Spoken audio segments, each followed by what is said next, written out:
प्रारंभिक आपण हार्मोनियमची माहिती घेऊया। हार्मोनियम मध्ये एकूण सप्तक 3। तर पहिला सप्तक साधारण सुरुवातीच्या 6 पासून हा 6, काळी 1 मध्ये हा एक मंद्र सप्तक आणि दुसरा मध्य सप्तक इथे येतोय, ज्यामध्ये आपण सतत रियाज करतो, प्रॅक्टिस करतो आणि जे काय गायचे ते मंद्र सप्तकात गातो। हा मंद्र, हा मध्य आणि तिसरा हा तार सप्तक, असे हे 3 सप्तकाची हार्मोनियम असते। तर आता आपण मध्य सप्तकात बघूया सा रे ग म प ध नि सा कसं वाजवायचंय। तर सुरुवातीला काळी 1 ह्या सुरामध्ये साला हे बोट ठेवायचं, सा। स्टेप कशा पद्धतीने प्रॅक्टिस करायची ते सगळं दाखवतो मी। बोटांची स्पीड कशी वाढवायची ते हे पाठवतोय।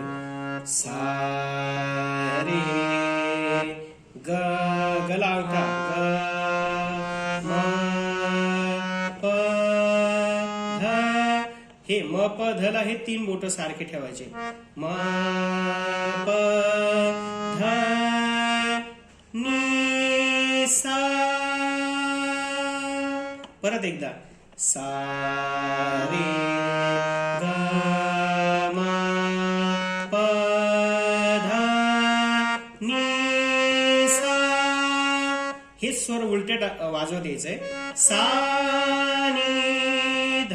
बोट जशाच तसेच, फक्त येताना आपल्याला जे जसे सिरियल पद्धतीने टाकत गेलोय त्याच पद्धतीने उलटे टाकत यायचं, सा नि ध प म ग रे सा।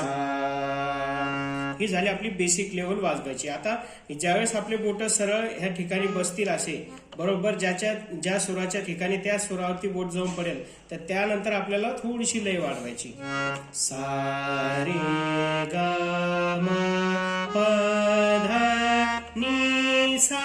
बोट जुळून ठेवायचे, सा नि ध प म ग रे सा, सा रे ग म प ध नि सा, सा नि ध प म ग रे सा, सा रे ग म प ध नि सा, सा नि ध प म ग रे सा। हा झाला पहिला अलंकार। आता दुसरा अलंकार दुसऱ्या व्हिडिओत पाठवतो।